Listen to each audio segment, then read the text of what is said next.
Can everybody hear me? Yeah. Yes. How many people cannot speak English at all? So you all understand a little bit, yeah? I'll try to speak fairly slowly because I have a tendency to speak rather quickly. I'd like to begin by thanking all the people who have organised and sponsored this conference, but particularly to Lisa, who has done a wonderful job of getting things ready for me, getting me here, seeing after me while I'm here, and so on and so forth. I thank her very much indeed. And Martha, who also helped her a great deal. But Lisa in particular has been my contact person. So I won't go on about introductory matters, and I'll get straight into the talk and talk for about 14 minutes or so.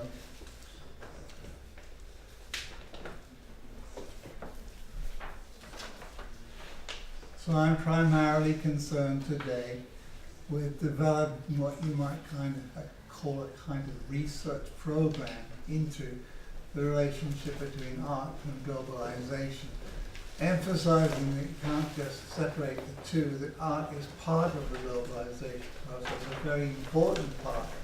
And it's not just a question of art is there and globalization is there, because they intermingle with each other. And then it's my job partly to try to disentangle them, even though for a long time, art was thought to occupy a distinctive sphere or area of our life. And it is the way in which the distinctiveness of art is broken down and is in the process, so people would now say, breaking down so much that we are in a period of the end of art. On the other hand, as I shall try to show you, there are Asian developments, particularly Chinese developments, which have a very interesting way of approaching this problem of what is art. Are we at the end of art? Is there something after art? And that kind of question. But I must begin, first of all, by talking a little bit about my own conception of globalization, and specifically the word or the concept of glocalization, which is not entirely my own, because lots of geographers, and particularly Japanese interpreters of Japanese society, have also had a great effect on me, and thus contributed much to the idea of globalization. And I might begin by telling a tiny, very short little story, namely that I thought I obtained the word globalization from the Japanese word dotchikuka, which I can spell later for you if you don't know it. But anyway, dotchikuka, roughly speaking, means to indigenize, to bring into the so-called native or local way of life. And for a long time, I went ahead with my work throughout the 1990s, particularly in that decade, of talking about localization as if it were a new sociological concept. Then I had occasion, I think it was about 2002, to go to Japan for a conference. And when I got to the main airport, Narita Airport in Tokyo, I saw in a newspaper, the English language newspaper called the Japan Times, a big heading, and across the page it says, "New word enters Japan." And the new word was globalization. The irony, of course, was that that's where the word came from in the first place. So it circulated around the world and gone back to Japan, but it was used in a different way, because there they thought that we can protect our artistic and our musical and our general traditional way of life by globalizing it, by bringing into Japan something which had formerly been outside Japan. So the whole process had been reversed. And I shall have occasion in a few minutes to talk specifically about particular developments within China, which have a great bearing on this whole process of how things circulate around the world. In particular, when I talk about China, I'll talk about how ideas promoted by such people as Andy Warhol have arrived in China, and there's a completely different kind of attitude towards them as Andy Warhol would have intended.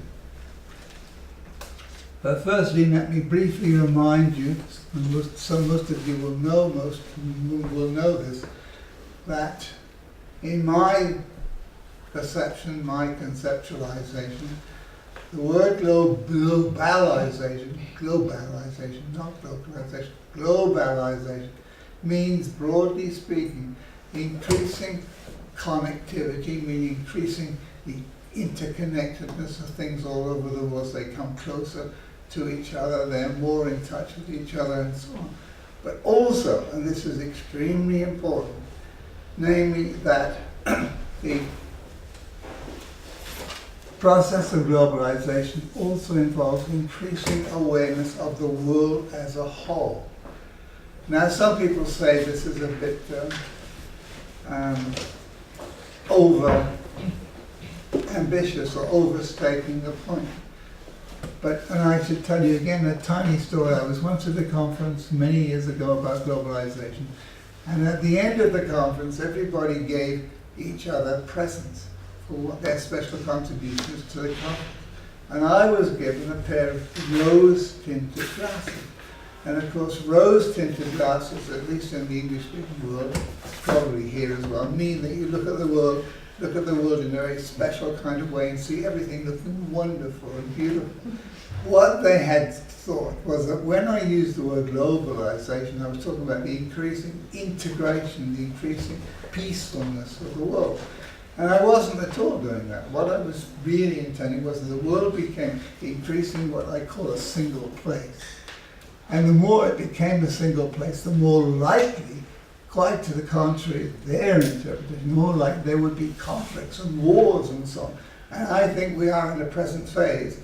I was talking to somebody yesterday, he gave the opinion that we're now already in the phase of World War III, and indeed I think we are well into World War III, and it's going to get much worse and worse.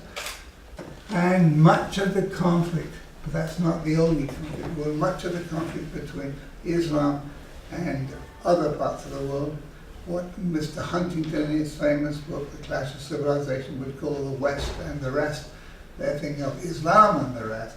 But what's going on is a kind of contest or conflict about what I would call the definition of the world as a whole, the way in which we interpret the whole world. And I think much of that is reflected in artistic developments, not necessarily those which talk about apocalyptic things, millennial things, but nonetheless, a kind of attempt in many core areas of science to consider the world as a whole and indeed its future. And that's why science fiction is such an important topic now. And there are books being published now about how Mr. Putin, not our favorite guy, I guess here, Mr. Putin has been greatly influenced, indirectly perhaps, by science fiction, particularly by Russian science fiction, a kind of aspiration to explore the world, explore the seas, explore the ice around the world, explore both the North Pole and South Pole, and so that kind of thing. And so the science fiction is indeed increasingly important, so much so that many famous novelists, such as the Canadian novelist Margaret Atwood, writes a great deal about in a sense, in a science fiction manner.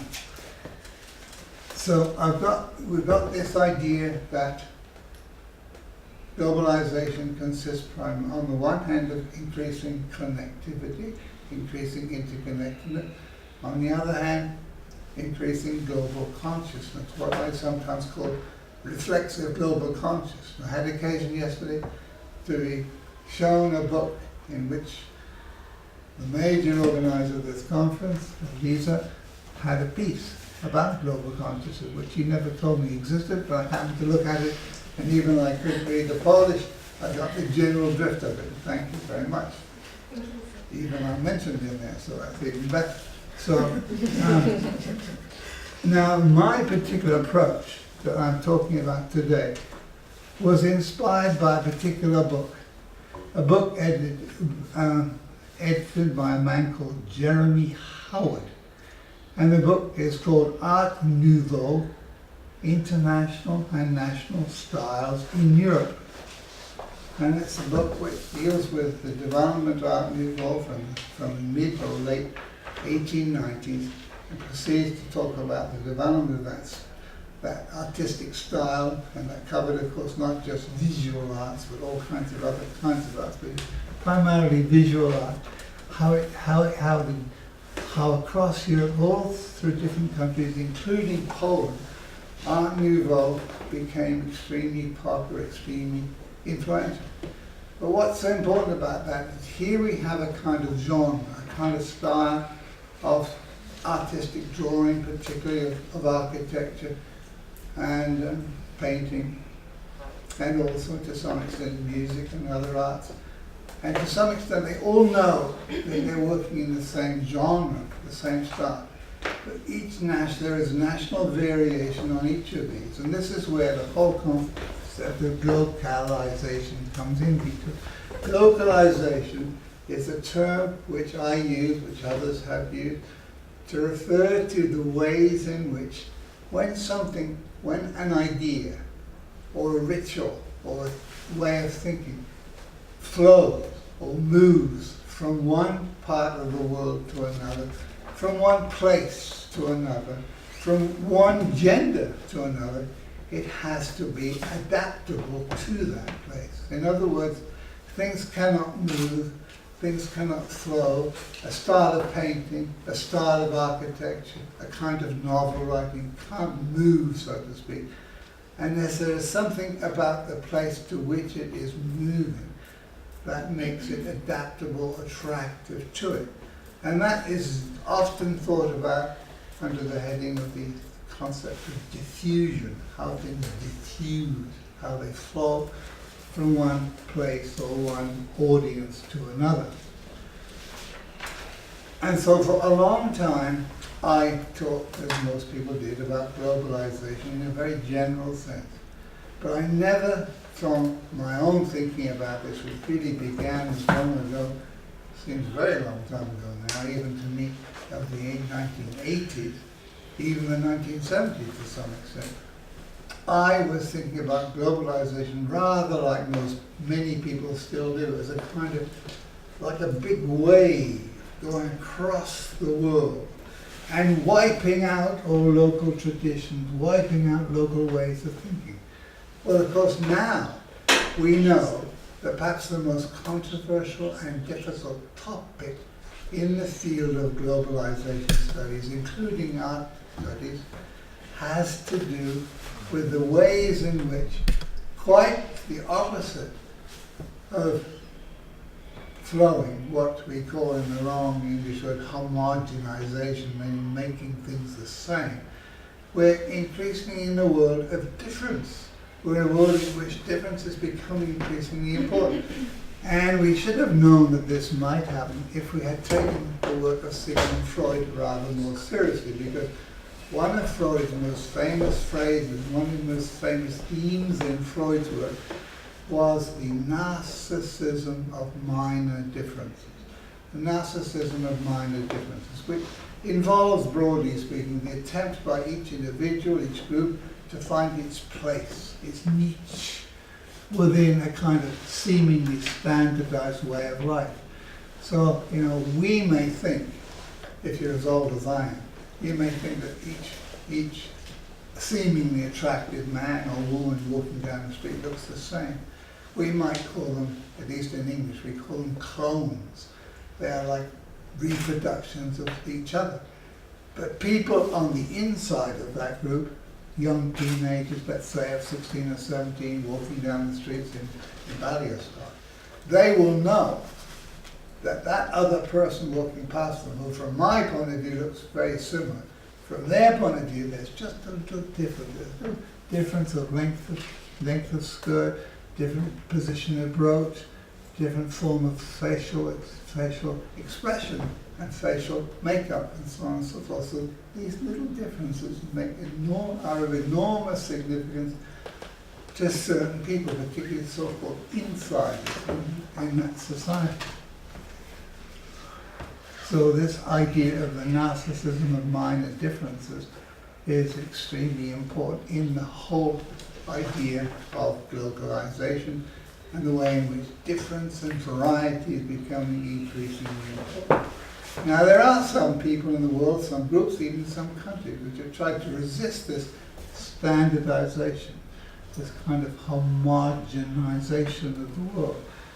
And they have tried to do so, usually very unsuccessfully, by shutting themselves off from the outside world, shutting themselves off from other people. There are some whole countries which have attempted to do this, such as Cambodia. Look what happened. Cambodia is now more or less part of the world in which we live. But in the terrible days of the slaughter, the deaths in Cambodia, this was not the case. They tried to say, this is Cambodia, nobody may enter it. We're going to standardize the whole society. And the same applied to Burma, or what's sometimes known as Myanmar. They tried too to cut themselves off from the world, but very unsuccessfully. And so increasingly we see these attempts to close off from the world. We see the same kind of thing going on all over Europe at the present time. In nearly every country, perhaps every country in Europe, there are very strong, particularly very strong right-wing movements which say, enough of Europe, get out of Europe. We are going to have our own way of life and keep it in spite of what you're doing in the so-called European Union. And actually this is my present field of study, as I call it, Europeanization as localization. But in my work in that particular area, I'm finding that there is much occasion to get very concerned about the rise of the, not just the extreme right, but the extreme left, but the extreme right-wing fascistic type of movements which are rising all over Europe. In fact, much to my dismay, excuse me, there was an election for a local politician in England 2 days ago, Thursday, in which a very right-wing person was elected for the very first time. His party is now represented in the English House of Commons, a man called Farage, he's a German name, incidentally, which is somewhat paradoxical, because his main appeal to the British people is to get out those Bulgarians, get out. Bulgarians and Romanians are his favourite target. He doesn't like Polish people either. And he doesn't like the people from the Baltic states. He doesn't like many people, but he is actually of German origin himself, which is sometimes called what we call the drawbridge phenomenon, namely you get in and then you want everybody else kept out. So much of the appeal of this very right-wing party is ironically among immigrants, or people who are third or fourth generation immigrants. And they say, we want to be really British, even though they're not British by origin. We'll put up the drawbridge, keep the other people out. Now let me, in my time is rushing, but as I continue, let me briefly say that in my own work, as some of you know, who may have read my book called The Globalization, Social Theory and Social Thought, I tried to develop what I call a phase model of the development of globalization. And the most crucial part of that scheme is the so-called, what I call, take-off period of globalization. The period lasting roughly from the 1870s to the mid-1920s. This also was a crucial period in the development of modern art. This is the period during which great doubts were cast about the internationality of art, whether there could be something like global art or international art. The international novel, I mean, some people say that, for example, the American author James was the first person, Henry James, the first person ever to write a truly international novel, or the weaving together of people from different countries, different clash of different styles of life. The same could be said true of the English novelist E.M. Forster and many other people. I don't want to just produce American or English examples, but there are other parallel examples in other societies.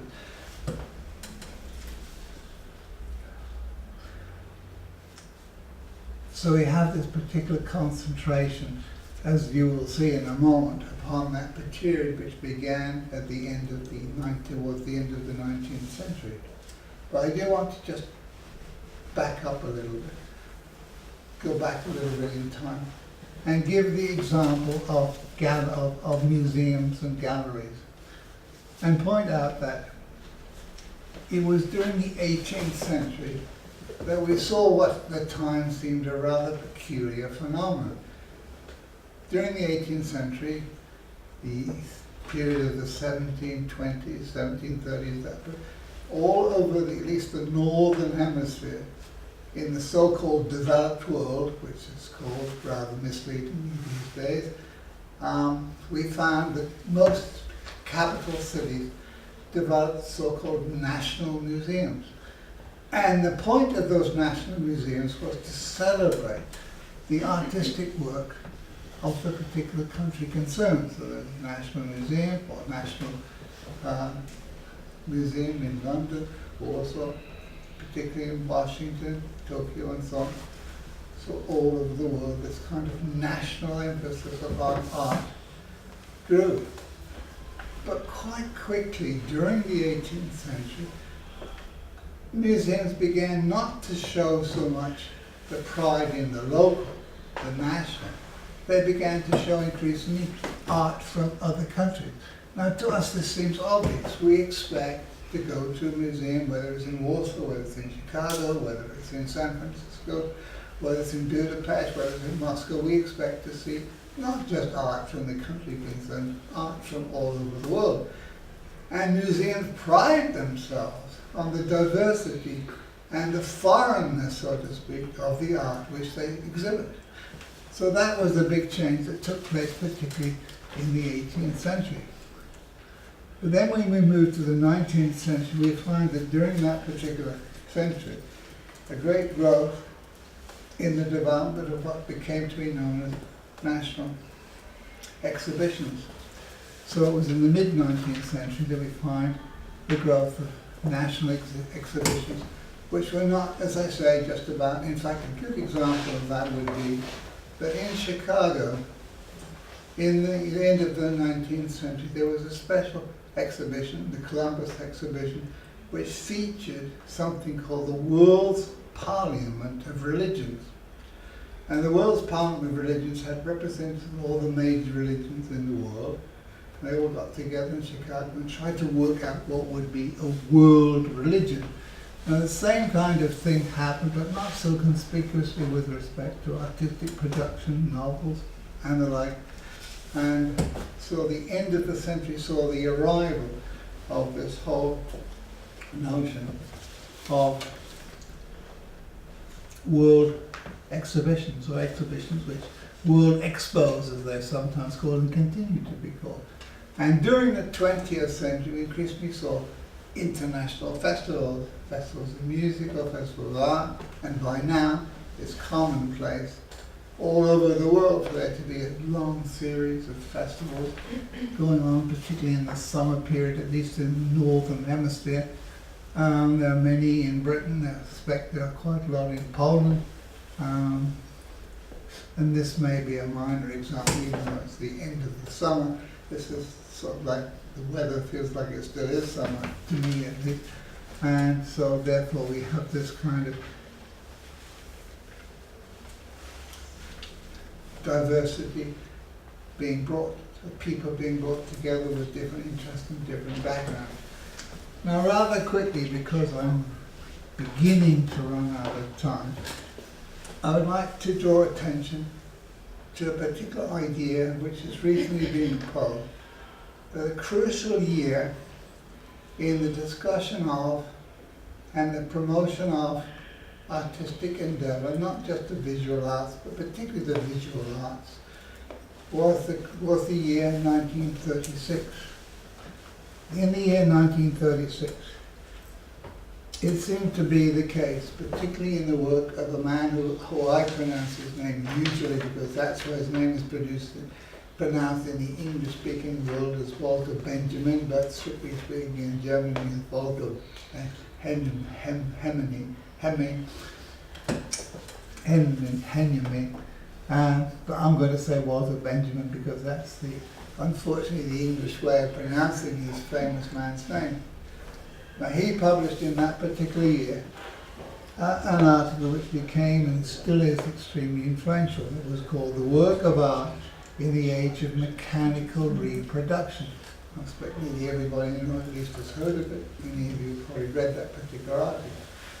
So the basic idea, of course, behind this was, this is where the word aura becomes very, very important, that art had lost or was quickly losing its auratic significance, namely it didn't follow a kind of parallel, or it wasn't in any way similar to religion. It didn't have something higher than itself.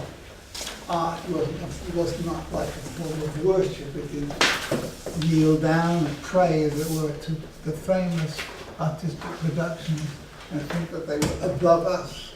They were not, in other words, entirely transcendent. So the idea of the loss of transcendence of art was a key feature of the work, not merely of Benjamin, but also of such people as Leon Trotsky, such people as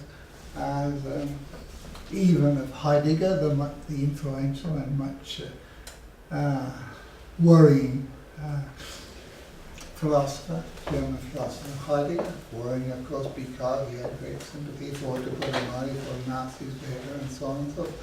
But nonetheless, he too was greatly influenced by the idea that technological reproduction was making the continuation of the auratic significance of art impossible. Now what is particularly interesting, to me at least, is a book which I only recently came across, and some of you may know of this book, so I'm going to simply hold it up and say what it is. It's a book called Van Gogh on Demand. And the subtitle, does anybody know this book? The subtitle of the book, everybody must read it tomorrow. And the subtitle of the book is China and the Ready-Made.